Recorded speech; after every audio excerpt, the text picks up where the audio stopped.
Huge news. Drag and Drive Addiction is hosting an end-of-the-year awards show at PRI 2022. We want to reward you racers for your hard work throughout the year.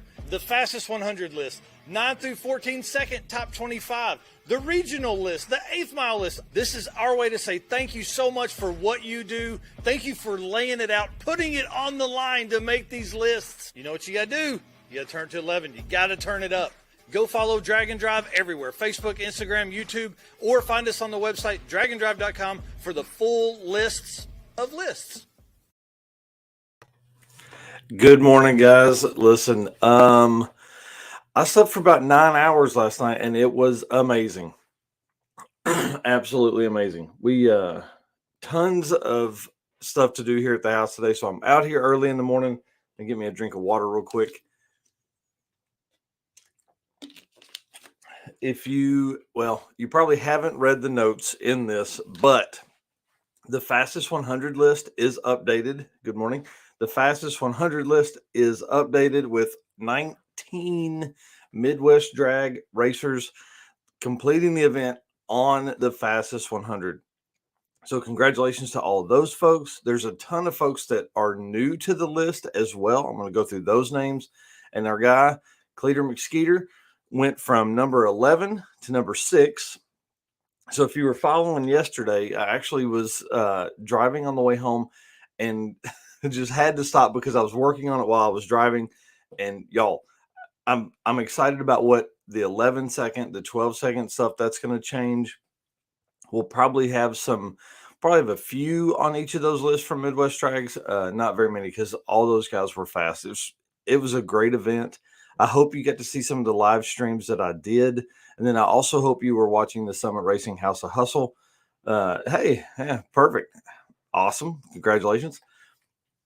I hope you guys saw some of the live stream on the Summit Racing House of Hustle and some of the interviews I did with some of the racers and vendors and things like that. That was a ton of fun. I have all of that. I'm going to be editing videos as often as I can. I'm building a intro into the interview videos, so then it's just easy for me to populate and do, edit 4 or 5 in a day. So anyways, all that stuff is great, but let's talk about the list. Let me get over here to my notes so I get all of this right. We knew that there would be a huge shakeup with Midwest Drags coming because everybody's so fast. They try and keep everything at 10.5 and faster. I will break the news to you that they are opening up to 12-second cars. I think they'll take 12 and a half second cars submission. I don't know when he's going to open registration, but it's one of those things where you're going to need to submit your stuff. You're going to go in, you're going to buy it. Go in and pay for your registration, everything like that. Then, okay, so it won't be like a mass registration at one time. He's trying to keep all of the, trying to keep some of the slow cars out, essentially, and nobody bringing boring stuff. So the SME class is going to change. So there's not going to be a street machine eliminator in the way that you are used to it with Midwest Drags. It will be a 10, 11, and 12 second index class now instead of the standard, everybody going for a 10-0 type deal. So that'll be cool. It's going to be nice to open the field up and let more people in because there was space for more people. We had a lot of fun. It was a good time, but I want to talk to more people. I want to see more race cars, and they do too as well. So that's fun.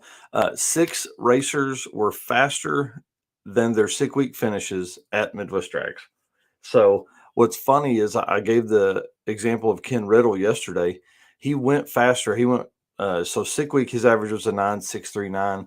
And at Midwest Drags, his average was a 9.561, but he actually dropped 14 spaces on the fastest 100 list. So that's pretty interesting. He's number 89 now. And based on these numbers, he may not even make the top 100 after Rocky Mountain Race Week, which is pretty wild to me. I think we're going to end up somewhere in the 940s, maybe 950s. We went from a 10-1 to a 9.7, almost 9.8 with Royce Payton's number at 6 weeks. So pretty crazy turn of events on that. I didn't think we would drop that many numbers So being that we don't have any 10-second cars on the fastest 100, we've created a 10-second top 25 list. There's several Midwest Drags racers on there. I don't have the list on that, but it is up on the website if you want to go take a look. That's drag-in-drive.com. All right. So the 6 racers that were faster than their 6 week finish at Midwest Drags, Cleetus, obviously, for the list, he dropped from a 7.89 to a 7.3001, putting him in 6th place. Tyree Smith dropped from an 11.437 to an 8.993, putting him on the fastest 100 list. We know that car was probably capable of that. I've actually reached out to him, to Tytech, to ask what happened, why he ran an 11.4 on 6 week, because I don't remember this close to the event. So he's now on the fastest 100 list and will most likely move up. That car is really fast and just does work if he does another event this year. Ken Riddle, obviously we talked about just a second ago, and went faster and moved from 75 to 89. Super crazy. Cody Walker actually dropped from a 10.528, but he was in his Dart, to a 9.957 in his Challenger Red Eye. That car put in work. I think he made 30 passes this week. They made a lot of passes. They put new tires on.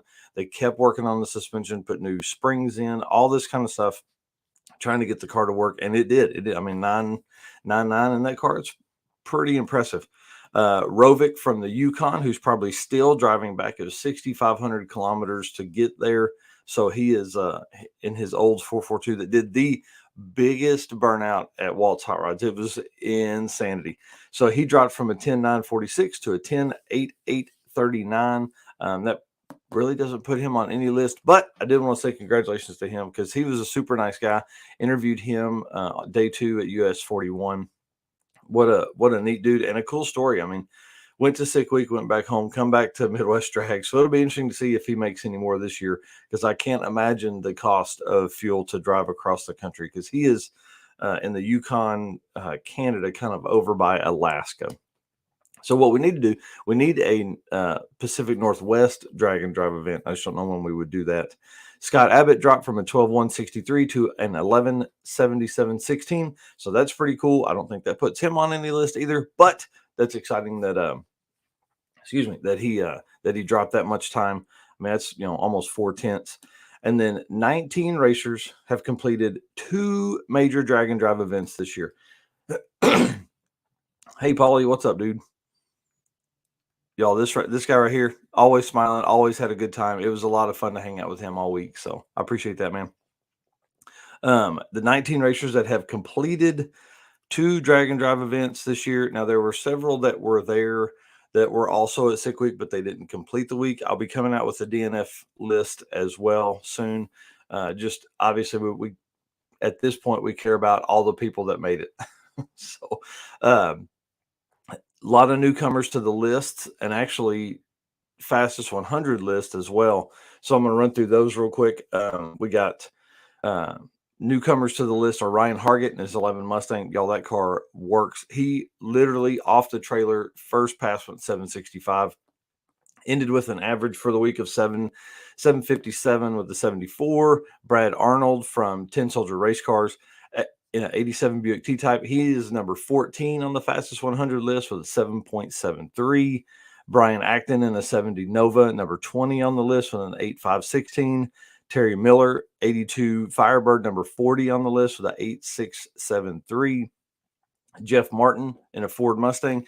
Fox Body, sorry. Number 53, 8.870, 8.87. I breathed way too much oil from Benny the Volvo.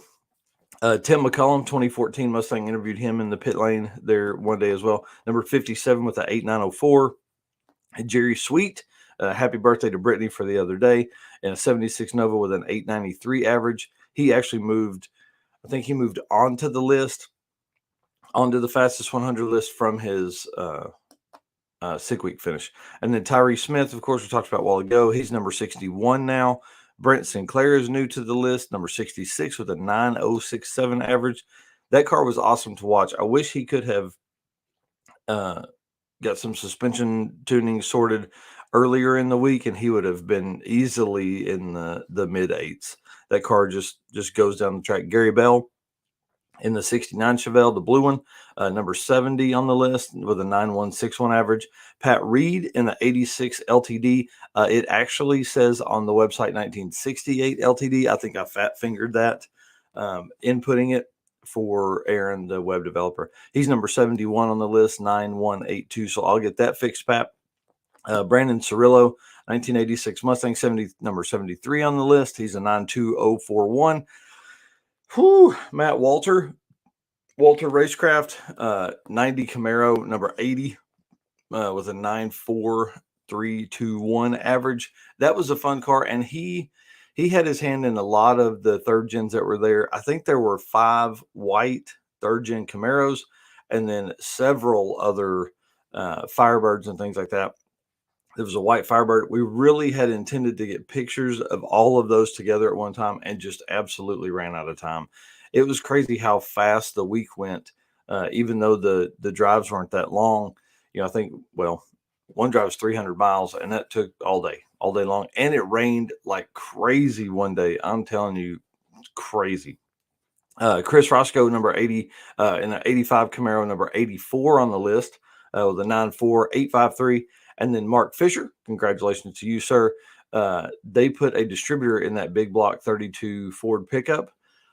They actually, to make his passes, the distributor gear they had would not go onto, so they had to replace the distributor gear in the pits before the rain was coming. They had to actually take a grinder and grind part of the distributor rod, whatever you call that thing, to fit the distributor gear on it. Oh my gosh. So they're struggling to do that. He gets it. He runs around real quick, ends up making 2 passes within 1 minute. I mean, and then the rain started. The rain was literally on his windshield at the end of the track. So barely got that done. Stayed in competition. They were running around everywhere trying to find a gear first.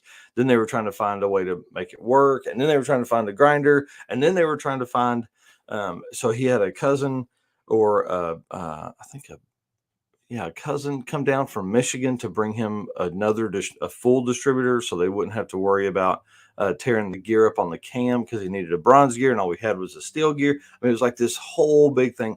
I'd love to have Paul or Mark on to talk about that at some time in the future, because those guys, man, they worked that day. That was at US 41. It was pretty awesome to see everybody come together. It actually took a little bit of time to get going. I think I'm going to start working on trying to figure out how we can do not necessarily a group text, but a mass text kind of system, to where if there's a racer in need, we could text everybody's number that's on the grounds. So we're working on all kinds of stuff for next year already. It's going to be a ton of fun. It's going to be wild. I hope you guys are ready. So here we go. The last thing here, since Summit Racing Midwest Drags has lowered the average ETF top 100. We did a 10-second list. I said that. Nick Desamine from Sick Week is still number 1 with his 10.005 average. Second place, though, is newcomer Ethan Dunn from Midwest Drags with a 10.051. I love that it's, what's that, 10 thousandths difference there that puts him in second. Rick Tyler holds the number 25 spot for his Midwest Drags finish with a 10.339. I will say, if you are on the 10-second list, you need to snapshot your stuff now. Screenshot your place, because the 10-second class at Rocky Mountain is huge, and those guys come to play. I mean, they will. I would think the top 25 number for after Midwest Drags will probably be like a 10.24 or something like that, 10.21, something like that. So we may, let's do that. Let's put I'll come up with some way to see what we can do for list numbers for tomorrow's Daily Dose, and we'll put out some kind of bet or something like that for some merch. So we had a ton of merch sales. Love the hat, wore the hat all week. Gonna have to get me another one. Tons of shirts. It was really cool to see everybody walking around with Drag and Drive Addiction stuff on. That was pretty inspiring. I will want to say thank you. I do want to say I did not get the stuff mailed on Monday. it was too crazy, and I didn't drive my own car. And once we got packed up and rolled, everything was in the merch trailer, and then we were just too busy to do anything from there. So I apologize. I will get all that stuff out in the morning. A lot of it's priority, so you should see it in 2 or 3 days. So I want to say thanks for your patience on that. And then there were some folks that have got to send their stuff because I didn't catch up with them during the event, because like Bill Spangler, I kept grabbing his stuff to take over to him. He'd be in the staging lanes, he'd be somewhere else, and then he broke. So, and then he was gone. And Aaron Sladen's the same way, because I was going to give Tyler Basham stuff to him, and then Aaron made it one day, sadly. Hurt the trans in taco time. So my question is, who's hitting? Who is going to do Rocky Mountain Race Week that has also done 2 other events? I know Cleetus is coming, or Cleetus is going. I'm not going to Rocky Mountain Race Week, sadly. This year will be the last year I'm going to miss it. I'll be doing all of them next year somehow. I don't know. Maybe. I don't know. We'll see. This dude right here, man, met them, actually hung out with them in the Taco Bell parking lot. I think we met on Sick Week, but hung out with them in the Taco Bell parking lot. They ended up telling us about a story about Dave Teresi fixing some stranger's tire on the side of the road. A lot of fun. Race Car Friends put out that video yesterday while I was driving. I mean, not while I was driving. Yeah, the spread is getting pretty tight. That is for sure. I can't believe we're already into we're under a 9.8 on the fastest 100. I mean, it's possible we could have all 8-second cars on the fastest 100 list, which is what we had last year. So, I mean, it would make sense. It's probably more. Yeah, I need more sleep for sure. I definitely do. And then, yeah, group text. Whoa. That's funny. Group text sounds great. Schedule updates. Yep. Would be nice via that system also. Yeah.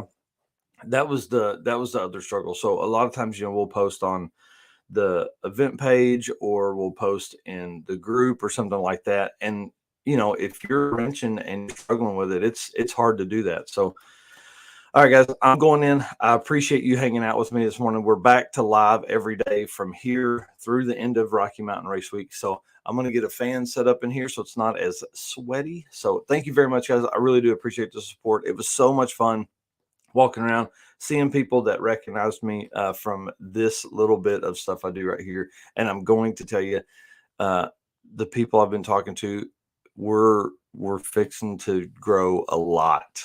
There's a lot of stuff that's happening behind the scenes, like I've been saying for a while. I hope you guys are ready.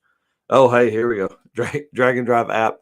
Maybe, I don't know, probably not that, but there's an app called Community, or a system called Community that Gary Vee uses to send out mass messages, and I'll probably end up getting into that, just because I think it would make it so much easier to keep in contact with everybody. And then you could have folks sign up, like you fans that are home right now, you could sign up. We could keep updates for any kind of live stream I'm going to do, any kind of major update changes, anything like that. Obviously don't want to bother you as much through a text system, but we could end up doing something very good for the community with that. So, and help a lot of the events from there too. So, that's the whole thing. We need to go mainstream with Drag and Drive, because it is the best event style that I've ever been to. I love it. I've never been to One Lap of America. I've never been to Summit Racing Autocross Week either, but I'm going to tell you, Drag and Drive changed my life. I know it will change yours. So get in line, get on a list, get to an event, and guys, don't mess around. Just show up to one. Don't talk about, oh, I didn't get into registration. Just show up, because you'll most likely get in, especially if you have a cool car. If you have a boring car, stay home. All right, guys, thanks a bunch. We'll see you in the morning, 7:45 a.m. Central.